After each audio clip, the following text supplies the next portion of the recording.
Very good morning to all of you. आज NCERT series के तहत जो 6th क्लास की एनसीईआरटी है हिस्ट्री की 9th चैप्टर तक हम लोगों ने अपने प्लेटफॉर्म पर करा रखा है। 10th चैप्टर को आज हम लोग देख रहे होंगे और नई वाली एनसीईआरटी को पढ़ने का थोड़ा आपका एक पर्सपेक्टिव अलग होना चाहिए, बिकॉज हम लोगों ने बात किया हुआ है ना कि नई वाली एनसीईआरटी में ऐसा कोई क्रोनोलॉजी नहीं मेंटेन की गई है, कोई कालक्रम मेंटेन नहीं किया गया है कि इन लोगों के बाद ये राजा बने फिर ये राजा बने, ठीक है। तो इसीलिए कहीं ना कहीं इसको पढ़ने के लिए थोड़ा मेंटरशिप चाहिए होता है। चैप्टर नंबर 10 देख रहे होंगे तो इसका हेडिंग है व्यापारी, राजा और तीर्थ यात्री, ठीक है। एक बार कलर चेंज कर लेते हैं ताकि ज्यादा चीजें विजुअल हो आपके लिए। पहली चीज देखिए यहाँ पर क्या लिखा हुआ है।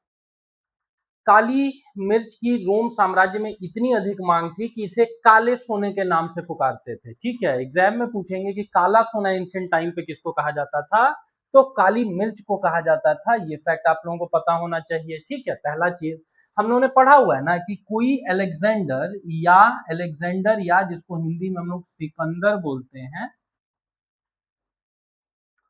वो 326 बीसी में भारत के ऊपर आपको आक्रमण करता है, जहां उसकी लड़ाई होती है किसी राजा पोरस से, और अभी नाम से एक राजा था जो कि सरेंडर कर देता है। पोरस से लड़ाई होती है और फिर जो भी आपको यूरोपियन लोग थे उन लोगों को भारत आने का एक रास्ता मिलता है और इंडिया का जो काली मिर्च थी वो इतनी ज्यादा पॉपुलर हो जाती है कि रोमन साम्राज्य में इसको काले सोने के नाम से पुकारा जाता था, ठीक है। एक पॉइंट हुआ। अब यहाँ पर बात की गई है संगम कविताओं की, ठीक है। संगम लिटरेचर, जैसे नॉर्थ इंडिया के बहुत सारे आपको ग्लोरियस पुस्तकें हैं, काव्य हैं, ठीक वैसे ही दक्षिण भारत में क्या हुआ है ना कि 3 राजवंशों के बीच अपने अपने प्रभुत्व को लेकर के पुराने समय में आपको वर्चस्व को लेकर के लड़ाई होता था, ठीक है। तो लड़ाई को सेटल करने का एक तरीका तो ये हुआ कि भाई हम आप युद्ध मैदान में उतरे और तलवार के जोर से चीजों को डिसाइड कर लें। एक ज्यादा सभ्य तरीका ये हो सकता है पढ़े लिखे लोगों के लिए कि भाई आप अपने अपने रिप्रेजेंटेटिव को भेजो, एक जगह पर हम लोग बात करेंगे। रिप्रेजेंटेटिव मतलब मेरे भी राजकवि होंगे, आप भी अपने राजकवि को भेजो, और राजकवि मिलकर के क्या करते थे ना कि भाई वो अपने अपने राजा की बड़ाई करते थे। तो 3 बार ये बड़े पैमाने पर कवि मिले हुए हैं, उसी को कहा जाता है क्या, तो संगम कविताएं, ठीक है, या संगम परिषद, ठीक है। कितनी संगम परिषद आयोजित की गई है, 3 की गई है, वो आपसे एग्जाम में पूछते हैं। वो कौन कौन से 3 राजवंश थे जिन्होंने इसमें पार्टिसिपेट किया हुआ है, तो चोल लोग थे,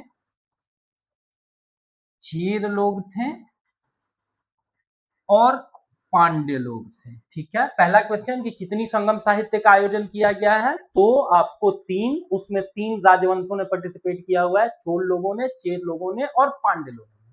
अच्छा, कोई सा भी काउंसिल, कोई सा भी सम्मेलन होगा ना तो एक पर्टिकुलर जगह पर वो होगा। तो 3 जो संगम साहित्य हुए हैं इसमें से पहला और तीसरा वाला हुआ है मदुरई में, और जो सेकंड वाला रहा हुआ है ना, जो सेकंड वाला है ये हुआ है कपाटपुरम में। इस चीज को नोट डाउन कर लेंगे। और ये तीनों जगहें जो आती थी ना ये पांड्य राजवंश के अंतर्गत आती थी, ठीक है। बहुत कम लोगों को पता होता है, ये भी आपसे एग्जाम में पूछते रहते हैं। तो अभी तक हम लोगों ने सीखा कि 3 संगम आपको परिषद हुई है। दूसरा हम लोगों ने जाना कि चोल, चेर और पांड्य 3 राजवंशों ने पार्टिसिपेट किया हुआ है। तीनों का जो वेन्यू था, जो स्थान जहां पर आयोजित किया गया था, तो पहला वाला मदुरई में, दूसरा वाला कपाटपुरम में और तीसरा वाला फिर आपको मदुरई में, ठीक है। और ये तीनों जो दोनों जो जगहें हैं वो किस राजवंश के अंतर्गत आती हैं, तो ये आती हैं पांड्य राजवंश के अंतर्गत, ठीक है। पहला चीज। अब और आपसे एग्जाम में क्या पूछते हैं, फर्स्ट, सेकंड और थर्ड, ठीक है। तो फर्स्ट वाला हुआ है मदुरई में, थर्ड वाला जो हुआ है ये भी मदुरई में ही हुआ है, और सेकंड वाला कपाटपुरम में हुआ है, ठीक है। अगला पूछते हैं कि इनकी अध्यक्षता किसके द्वारा की गई है, तो पहला जो संगम है वो उसकी अध्यक्षता की गई है अगस्त्य ऋषि के द्वारा, ठीक है। और संगम साहित्य में क्या हुआ है ना कि राज कवियों ने आकर के अपने राजाओं की बड़ाई की है, लेकिन ये इतने पुराने समय की बात है कि अभी के समय में लिखे गए इस कालखंड के जितने भी दिव्य ग्रंथ हैं वो काल के गाल में समा गए हैं, मतलब फॉर द टाइम बीइंग कुछ भी उपलब्ध नहीं है। ठीक है, कुछ भी उपलब्ध नहीं है। अब दूसरा वाला जो है कपाटपुरम में, इसकी अध्यक्षता की गई है अगस्त्य ऋषि के द्वारा, और साथ साथ एक और व्यक्ति हैं जिन्होंने इसकी अध्यक्षता की है, जिनका नाम है तोल्कपियर। ठीक है, तो अगस्त्य और तोल्कपियर इन दो लोगों ने मिलकर के अध्यक्षता की हुई है दूसरे वाले की। और इसी दूसरे वाले संगम लिटरेचर के समय में एक वहां के तमिल लिटरेचर की एक किताब लिखी गई है जिसका नाम है तोल्कपियम।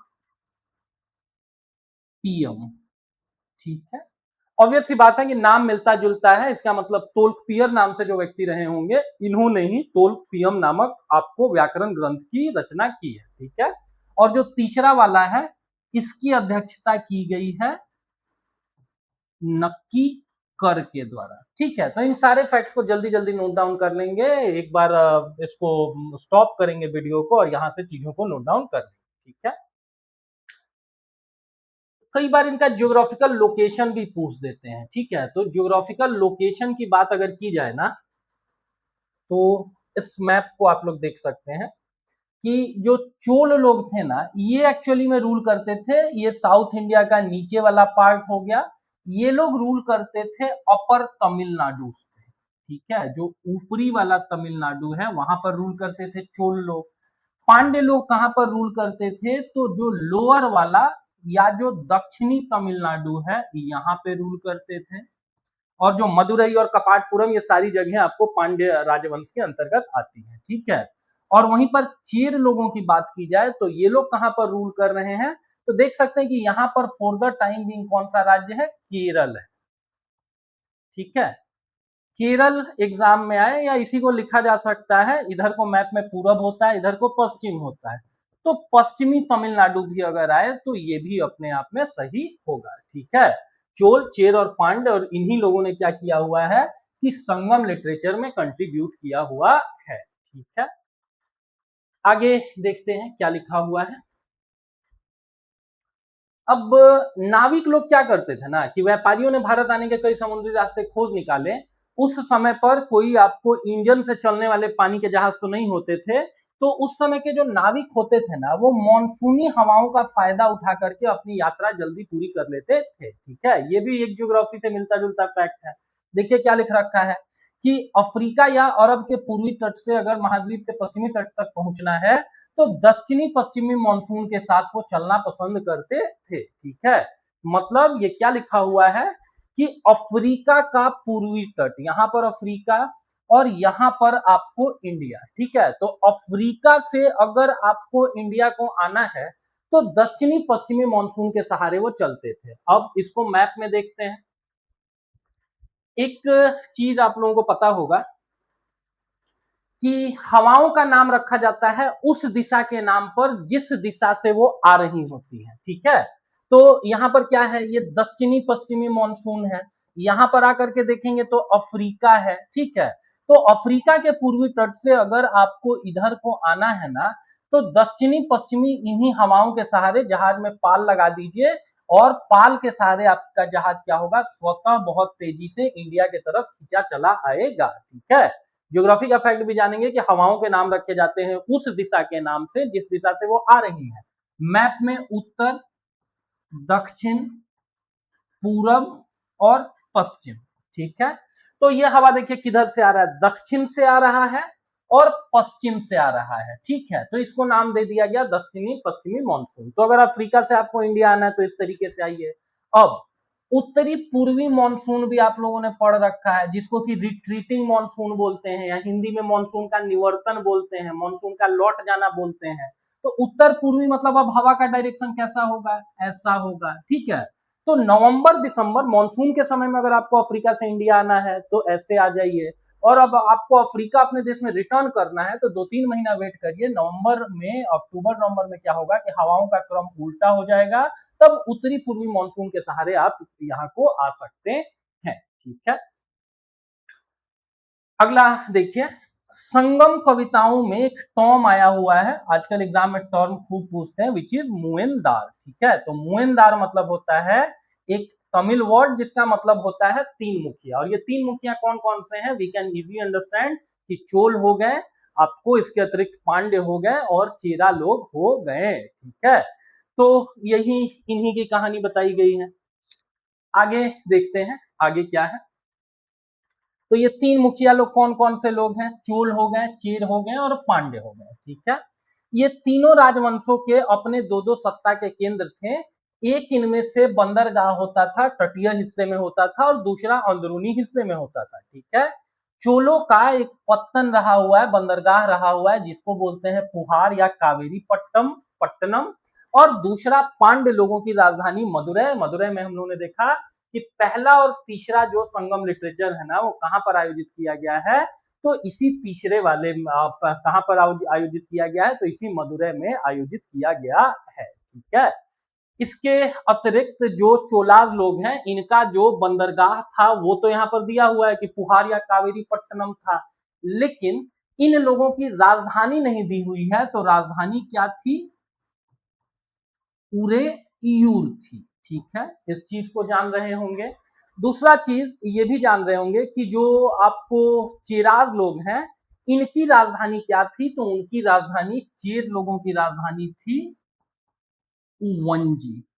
ठीक है, मतलब चोलास की राजधानी उरेयूर, चेर लोगों की राजधानी वंजी, और पांड्य लोगों की राजधानी तो मदुरई दिया ही हुआ है। ठीक है, ये जो राजा लोग थे, मुखिया लोग थे, मुएनदार मतलब भी होता है तीन आपको मालिक, ये लोग कभी कभी लोगों से नियमित कर के बजाय उपहारों की भी मांग कर देते थे। ठीक है, अब बात की गई है सातवाहनों की। सातवाहन लोग कहां पर रूल करते थे, तो पश्चिमी भारत में रूल करते थे।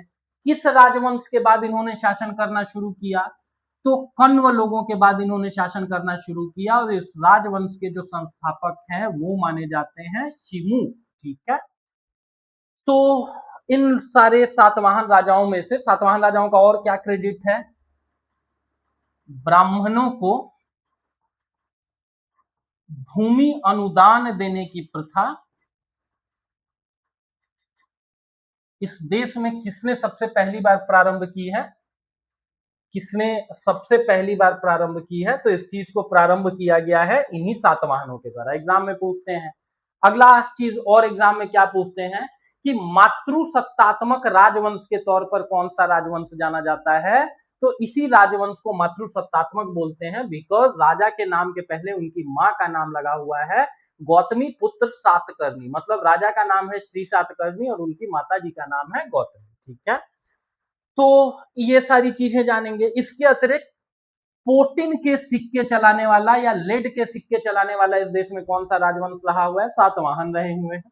ठीक है, और एग्जाम में पूछते हैं इनका सबसे प्रतापी राजा कौन सा, तो गौतमी पुत्र श्री सातकर्णी। ठीक है, इनका टाइम लाइन भी कभी कभी पूछ देता है, 106 ईस्वी से लेकर के 130 ईस्वी तक इन्होंने मोटे तौर पर शासन किया हुआ है। ठीक है, अगला देखिए क्या लिख रखा है, जो सातवाहन लोग हैं इनको क्या कहा जाता है, दक्षिणापथ के स्वामी कहा जाता है। ठीक है, और दक्षिणापथ मतलब होता है दक्षिण भारत के तरफ जाने वाला रास्ता, और जो श्री सातकर्णी इनके सबसे प्रतापी राजा थे, उन्होंने पूर्वी, पश्चिमी और दक्षिणी तटों पर अपनी अपनी सेनाएं भेजी। ठीक है, किस चीज के लिए जाना जाता है, गौतमी पुत्र सातकर्णी को इन्होंने शकों को हराया, शकों को इस देश से बाहर निकाला। ठीक है, एक फैक्ट, यवनों को बाहर निकाला और पहलवों को भी निकाला। ठीक है, यवनों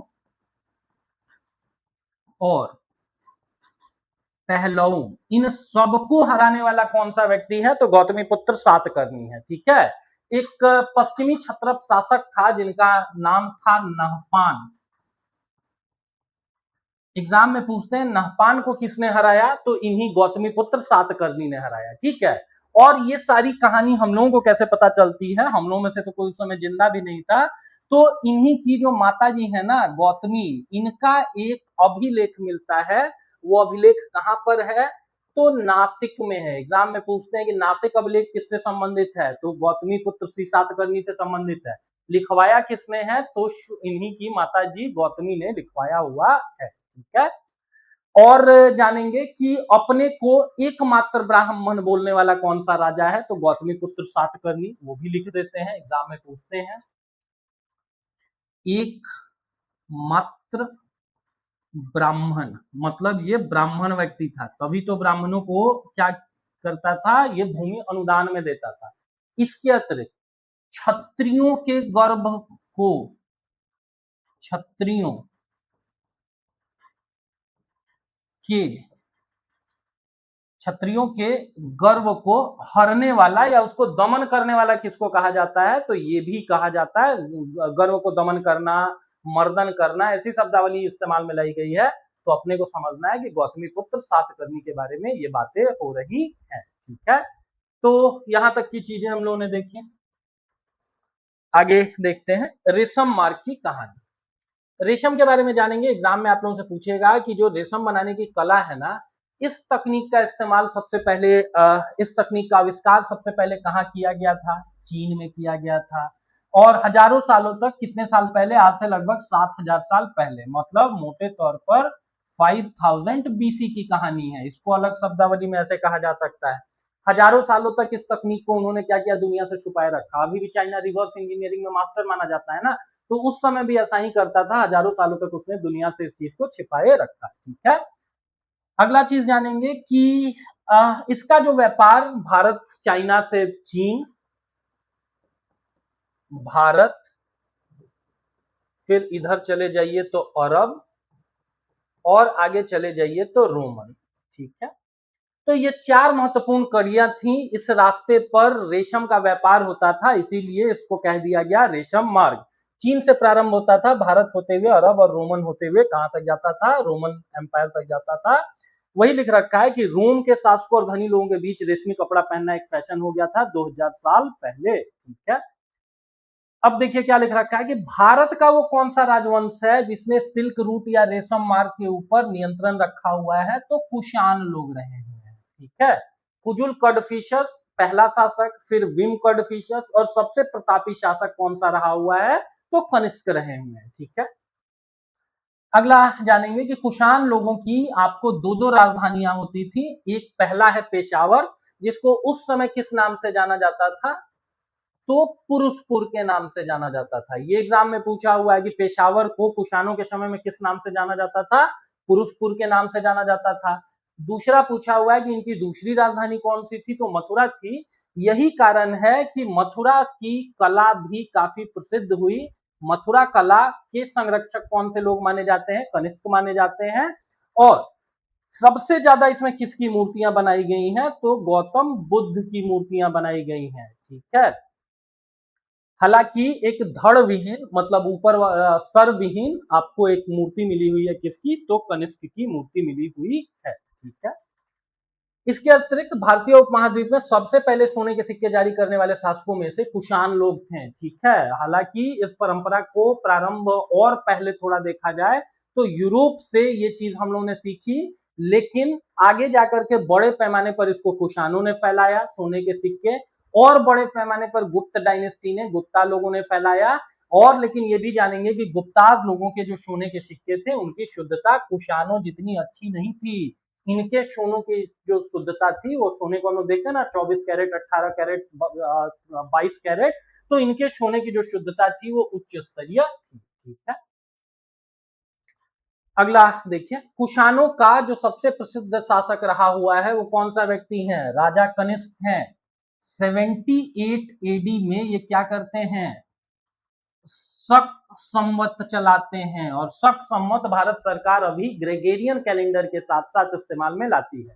भारत सरकार का कोई सा भी गैजेट होगा, ठीक है, राजपत्र होगा, तो उसमें दो डेट लिखी होंगी। एक जो आज का जो तारीख है उसको ग्रेगेरियन कैलेंडर बोलते हैं, और साथ साथ उसमें इस शक संवत को भी मेंशन किया गया होगा। ठीक है, तो इस चीज को भी ध्यान में रखेंगे।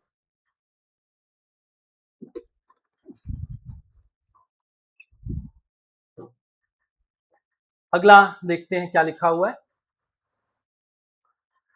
सबसे प्रसिद्ध जो राजा था वो कनिष्क था। कनिष्क के समय में बौद्ध परिषद का गठन किया गया है। जो फोर्थ बुद्धिस्ट काउंसिल है ये कहां पर हुई है?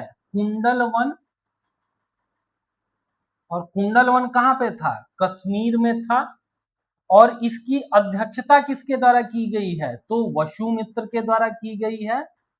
और यहां पर क्या हुआ है? तो बुद्धिज्म का विभाजन हो गया है महायान में और हीनयान में। ठीक है, वही लिख रखा है कि एक बौद्धिस्ट परिषद का गठन किया गया और ये परिषद कहां पर थी? तो कश्मीर में आयोजित की गई है। ठीक है, बुद्ध की जीवनी के जो रचनाकार रहे हुए हैं, अश्वघोष एग्जाम में पूछते हैं कि बुद्ध की जीवनी किस नाम से लिखी गई है? बुद्ध चरित नाम से। किसने लिखा है? तो अश्वघोष ने लिखा है। और अश्वघोष किसके राज दरबार में थे? तो अश्वघोष was in the royal court of Kanishka. ठीक है, अगला चीज जानेंगे कि अश्वघोष ने अब या अन्य बौद्ध विद्वानों ने क्या कर लिया? संस्कृत में लिखना शुरू कर दिया। ठीक है, हीनयान और महायान के बीच का अंतर हम लोगों ने बात किया हुआ है कि हीनयान में बोला गया कि भगवान बुद्ध कोई देवता नहीं थे, वो बहुत अच्छे आदमी थे, उन्होंने तपस्या की, उन्होंने ज्ञान प्राप्त किया, बुद्ध बने, वो ज्ञानी बने, हम आप भी बन सकते हैं तपस्या करेंगे तो। लेकिन महायान में क्या किया गया कि हिंदुओं के कॉन्सेप्ट को कॉपी किया गया।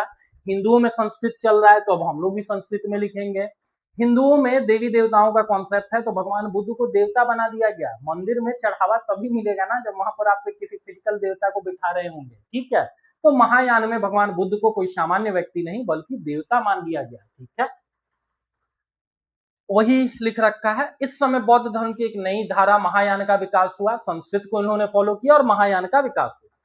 विशेषताएं देखिए, अभी तक क्या होता था ना, पहले क्या होता था कि मूर्तियों में बुद्ध की उपस्थिति सिर्फ कुछ संकेतों के माध्यम से दर्शाई जाती थी। ठीक है, धम्म चक्र परिवर्तन, अगर कहीं पे चक्र बना हुआ है तो वो भगवान बुद्ध के धम्म चक्र परिवर्तन को इंडिकेट करता है। ठीक है, घोड़ा वगैरह कहीं आपने बना दिया तो वो गृह त्याग को इंडिकेट करता है। कमल आपने कहीं पर रख दिया, कमल को आपने कमल की मूर्ति बना दी, मतलब वो भगवान बुद्ध के जन्म को इंडिकेट करता है। ठीक है, लेकिन अब क्या करना है कि आपको ज्यादा से ज्यादा चंदा कलेक्ट करना है, तो अब भगवान बुद्ध की उपस्थिति संकेतों के माध्यम से नहीं दर्शाई जा रही है। संकेत मतलब घोड़ा है, मतलब उसी घोड़े पर चढ़ के भगवान बुद्ध घर से निकल गए। ठीक है, तो अब संकेतों से काम नहीं चलेगा। अब क्या किया जाएगा? उनकी बृहत्तम पैमाने पर मूर्तियां बनाई गई और वही कारण है कि हम लोगों ने बात किया कि मथुरा आर्ट में सबसे ज्यादा मूर्तियां भगवान बुद्ध की ही बनाई गई है। ठीक है, जैसे पहले क्या किया जाता था, भगवान बुद्ध के निर्वाण प्राप्ति को दिखाना है तो पीपल की मूर्ति आप कहीं पे बना दीजिए, उससे लोगों को समझ में आ जाएगा। अब भगवान बुद्ध की प्रतिमाएं बनाई जाने लगी और इसमें से अधिकांश मथुरा में सबसे ज्यादा मूर्तियां किनकी बनी है? भगवान बुद्ध की बनी है। ठीक है, अगला देखिए, बुद्धिज्म में एक नया कॉन्सेप्ट दिया गया, बोधिसत्व। ठीक है, बुद्धिज्म में जो अंतिम लक्ष्य होता है वो होता है निर्वाण। निर्वाण मतलब होता है कि भाई आदमी के अंदर से मोह माया खत्म हो जाए और मोह माया खत्म होने से आदमी जीवन मृत्यु का ये जो बंधन है, चक्र है, इससे मुक्त हो जाता है। तो बौद्ध धर्म के जो बाबा लोग थे ना, जैसे हिंदुइज्म में बाबा, ठीक है, प्रेमानंद जी महाराज हुए, ठीक है, बाबा वो धीरेन्द्र शास्त्री हो गए, तो बोधिसत्व मतलब सिंपली समझना है कि भाई बुद्धिज्म के बाबा।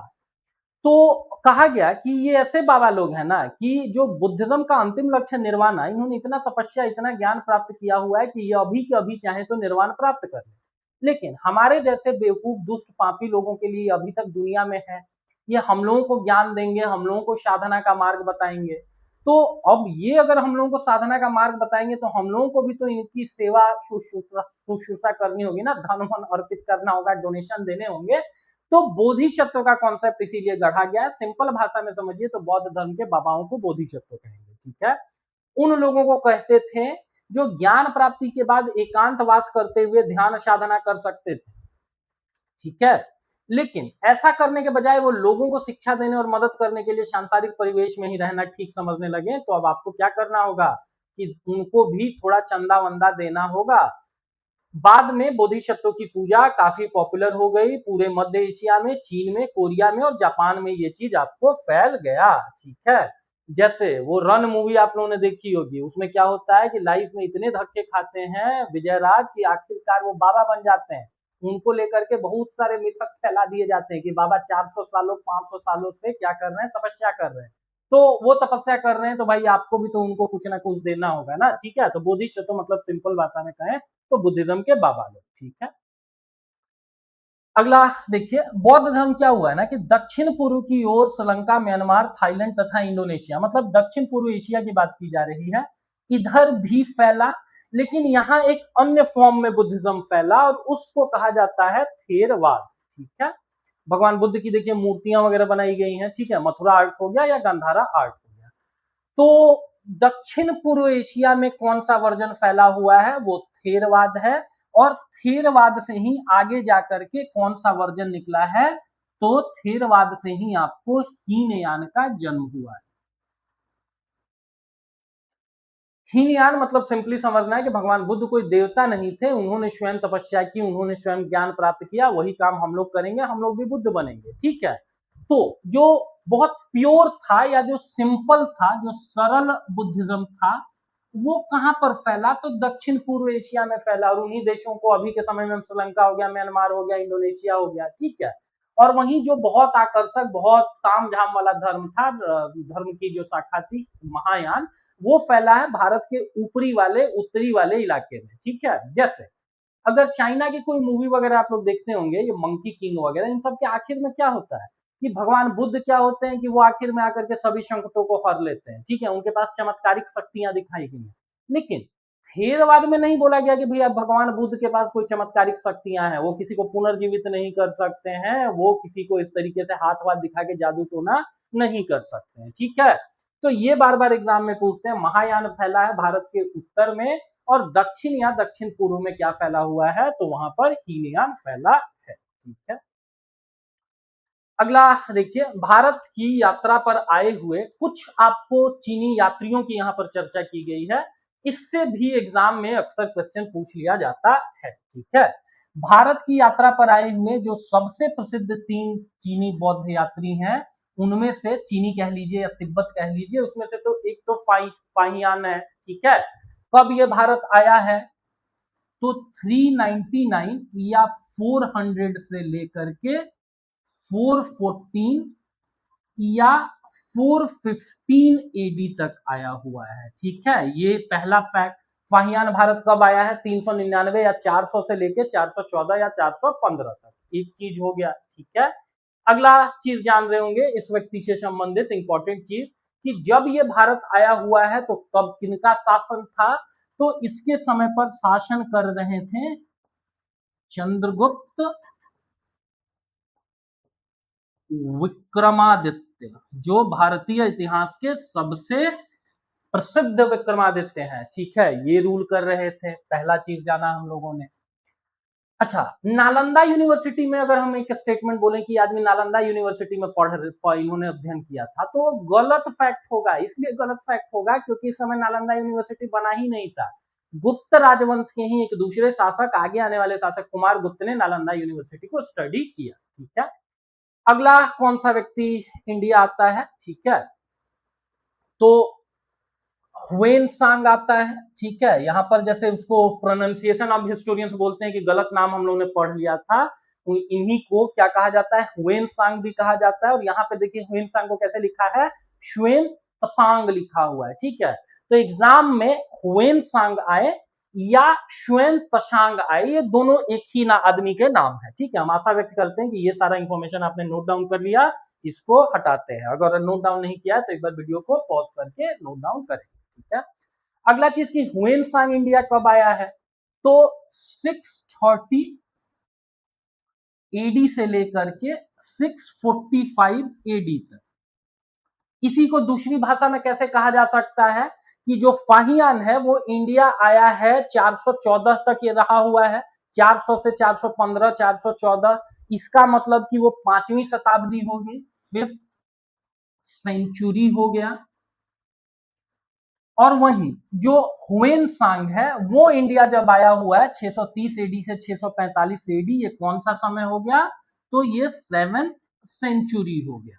ठीक है, किसके समय में इंडिया आया, तो हर्षवर्धन के समय में इंडिया आया।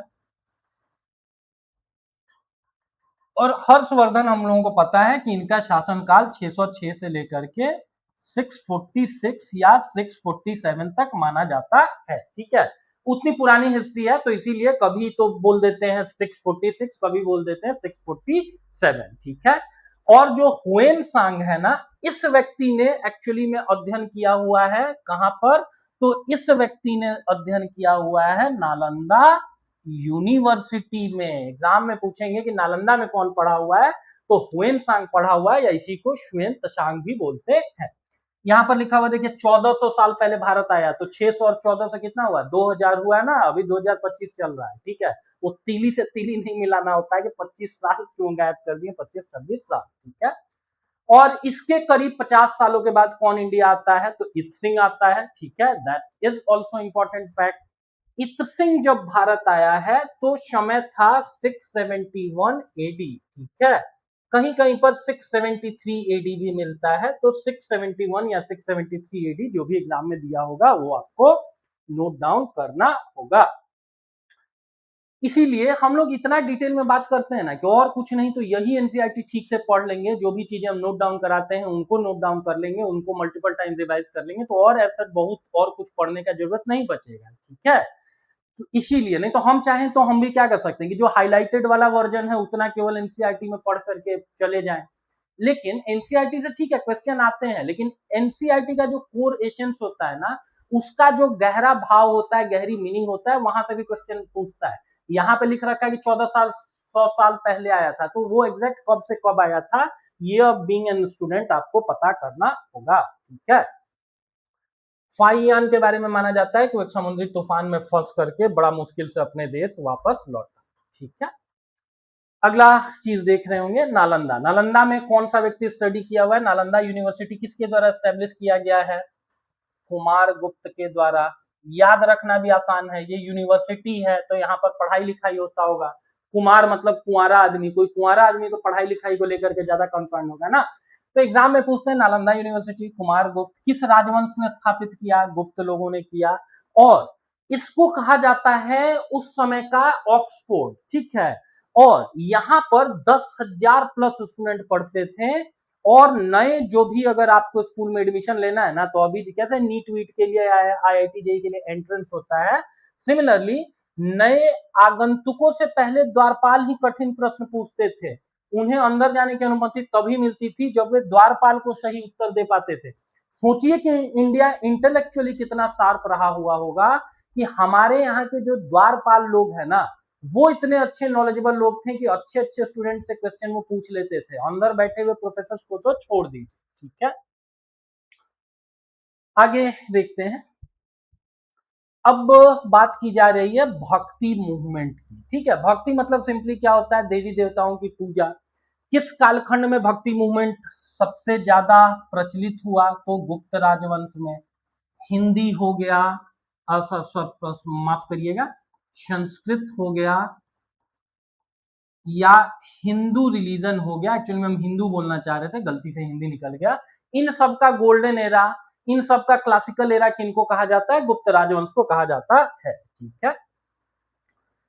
इसी से संबंधित एक मूर्ति मिली हुई है एरन में। एरन कहाँ है, मध्य प्रदेश। किस कालखंड की मूर्ति है, गुप्तकालीन है। और यहाँ पर भगवान विष्णु को पोर्ट्रे किया गया है वराह के तौर पर, ठीक है। भगवान विष्णु का जो तीसरा और चौथा वाला अवतार है, वराह और नरसिंह का, इन दोनों अवतारों में क्या किया हुआ है उन्होंने कि दो राक्षस भाइयों हिरण्याक्ष और हिरण्यकशिपु को मारा है। हिरण्याक्ष ने क्या किया था कि पृथ्वी भूदेवी को क्या किया था कि आपको एक बृहत्तर सागर में छुपा दिया था। फिर भगवान विष्णु वराह के रूप में क्या करते हैं, अवतरित होते हैं और पृथ्वी को बचा करके लेकर के आते हैं, अपने दांत वगैरह के ऊपर होल्ड करते हैं। तो पृथ्वी को एक स्त्री के रूप में दर्शाया गया है और भगवान विष्णु को दर्शाया गया है पुरुष के तौर पर, ठीक है। भगवान विष्णु वराह रूप में है, ठीक है। वराह मतलब शुकर होता है, और यहाँ कहीं पे उन्होंने पृथ्वी देवी को अपने दांतों के ऊपर आपको होल्ड किया हुआ है, ठीक है। अगला चीज जानेंगे कि भक्ति मार्ग की चर्चा सबसे ज्यादा हिंदुओं के पवित्र ग्रंथ भगवत गीता में की गई है, ठीक है। भगवत गीता में अर्जुन को इस चीज का डिलेमा होता है, ठीक है। श्रीमद् भागवत गीता जो महाभारत है ना, इसका पहले नाम क्या था, इसका पहले नाम था जय संहिता, ठीक है। तब इसमें 8800 ही श्लोक होते थे, लेकिन जब ये महाभारत कहलाया तो इसमें 1,00,000 श्लोक हो गए, ठीक है। और तब इसको नाम दिया गया महाभारत या सहस्त्र संहिता। सत मतलब 100, सहस्त्र मतलब 1000, संहिता मतलब 100 इंटू सहस्त्र 1000 इक्वल टू 1 लाख श्लोक इसमें है। ठीक है, महाभारत में कुल कितने चैप्टर्स हैं? तो 18 चैप्टर हैं, 18 चैप्टर्स हैं, 18 अध्याय हैं। अध्यायों को क्या कहा जाता है? पर्व कहा जाता है। सबसे बड़ा पर्व कौन सा है? एग्जाम में पूछते हैं तो भीष्म पर्व है। महाभारत का युद्ध भी तो 18 दिन ही चला था ना। 18 नंबर और महाभारत का बड़ा एक इंटरेस्टिंग सा संयोग है। देखिए 18 यूनिट सेना ही लड़ी थी, 7 यूनिट पांडवों के पास थी, 11 यूनिट कौरवों के पास थी। कितने नंबर हुए? 18 हुए। युद्ध कितने दिन चला? 18 दिन चला। चैप्टर कितने हैं इस पूरे किताब में? 18 चैप्टर हैं। 3 इत्तेफाक हुआ। चौथा, भीष्म पितामह से पूछा गया कि पूरे युद्ध में कितने महारथी हैं, तो उन्होंने 18 लोगों का नाम लिया। चौथा इत्तेफाक। पांचवा इत्तेफाक, जब युद्ध खत्म हो गया सब लोग मर गए, कितने लोग बचे? तो 18 लोग बचे। ठीक है, तो इस चीज को जानेंगे और एग्जामिनेशन पॉइंट ऑफ व्यू से जानेंगे कि 18 दिनों तक युद्ध चला था। कौरवों के यहाँ पर 3 सेनापति थे, 5 प्लस 10 प्लस 5 प्लस 2 प्लस 1। पहले 10 दिन भीष्म पितामह सेनापति थे, फिर 5 दिन द्रोणाचार्य थे, 2 दिन कर्ण था और आखिरी दिन शल्य सेनापति थे। ठीक है, तो देखिए सबसे ज्यादा दिनों तक महाभारत क्या है? युद्ध की चर्चा है। सबसे ज्यादा दिनों तक किसका सेनापतित्व का काल रहा हुआ है? भीष्म पितामह का। तो यही चैप्टर सबसे लंबा है, जो भीष्म पर्व है ना, भीष्म चैप्टर है, ये सबसे लंबा चैप्टर है और इसी में श्रीमद् भगवत गीता की बात की गई है। ठीक है, एग्जाम में पूछते हैं कि श्रीमद् भगवत गीता किस आपको पर्व में बताया गया है, तो इसी भीष्म पर्व में। नोट डाउन कर लीजिएगा आप इस चीज को, वीडियो को पॉज करके। ठीक है, अब श्रीमद् भगवत गीता में क्या बताया गया? अर्जुन के मन में संशय मोह उत्पन्न होता है। वो बोलता है कि यार अपने ही सगे संबंधियों को मारने काटने से अच्छा है कि हम भिक्षाटन करके जीवन व्यतीत कर लेंगे। ठीक है, और अपने ही सगे संबंधी भीष्म पितामह उनकी गोद में बचपन से खेले हुए हैं, मतलब क्या उनके ऊपर शस्त्र चला है। ये दुर्योधन इतना दुष्ट आदमी है, पापी को मारेंगे तो हम ही को पाप लगेगा। और तब भगवान कृष्ण उनको बताते हैं मोक्ष के 3 रास्ते। एक है भक्ति मार्ग, दूसरा है ज्ञान मार्ग और तीसरा है कर्म मार्ग।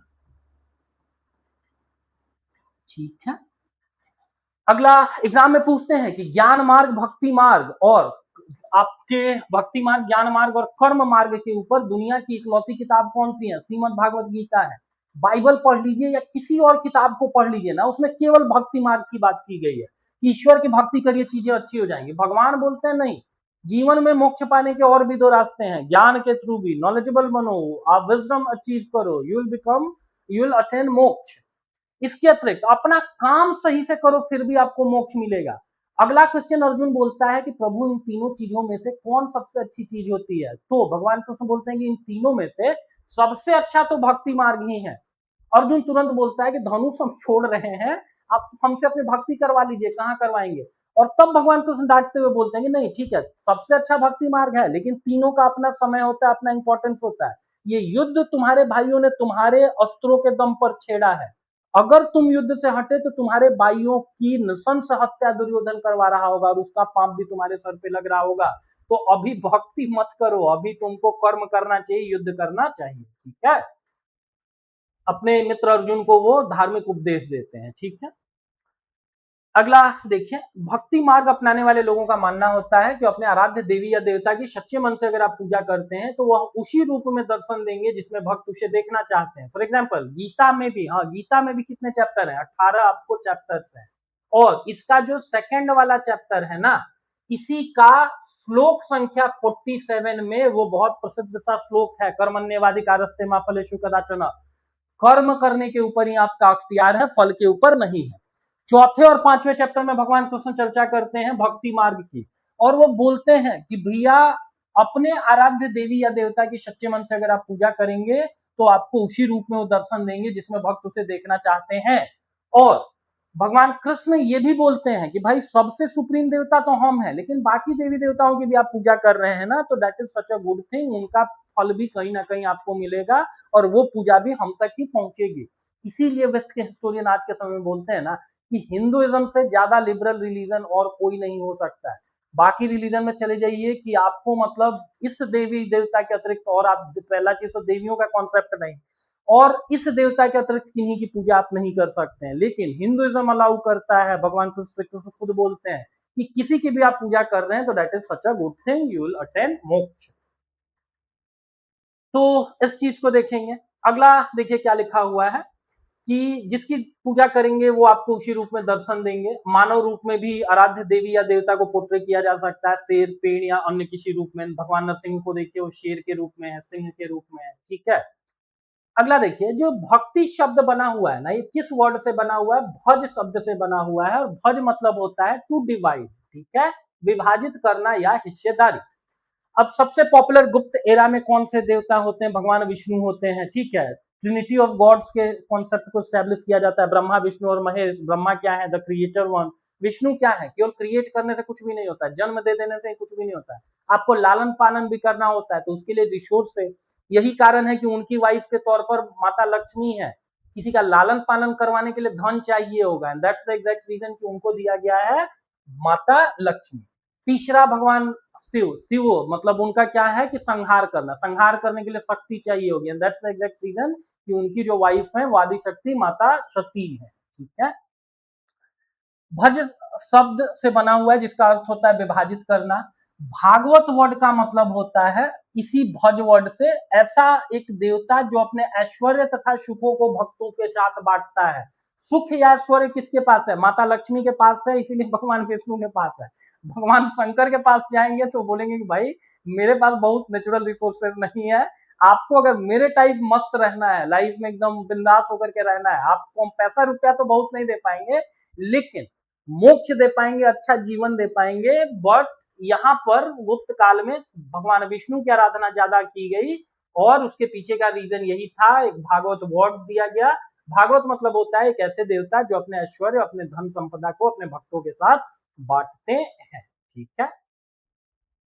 लास्ट फैक्ट आज के क्लास का, जो हिंदू शब्द है ना, वो इंडिया शब्द की तरह ही सिंधु या इंडस से निकला हुआ है, और अरब या ईरानियों द्वारा उन लोगों के लिए उपयोग में लाया जाता था जो सिंधु नदी के पूर्व में रहते थे, ठीक है। इन लोगों को ठीक से प्रोनाउंसिएट करने नहीं आता था। सिंधु और हिंदू, वहीं से सिंधु से हिंदू वर्ड निकला हुआ है।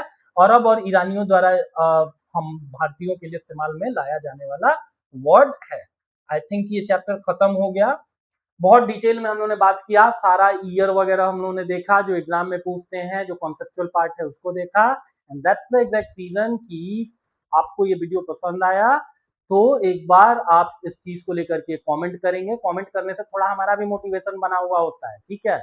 और ये सारा कंटेंट अगर हम आपके लिए फ्री ऑफ कॉस्ट लेकर के आ रहे हैं, एग्जाम में मल्टीपल क्वेश्चंस इस पर्टिकुलर चैप्टर से पूछे जाते हैं, तो हमारा भी मोटिवेशन, थोड़ा मोराल ऊंचा रखना आपका भी नैतिक जिम्मेदारी है। एक बार अगर आपके काम का ये वीडियो नहीं है, आपके फ्रेंड सर्कल में, आपके घर में कोई अगर तैयारी करते हैं, तो उनके साथ इस वीडियो को शेयर करेंगे। Thanks for watching.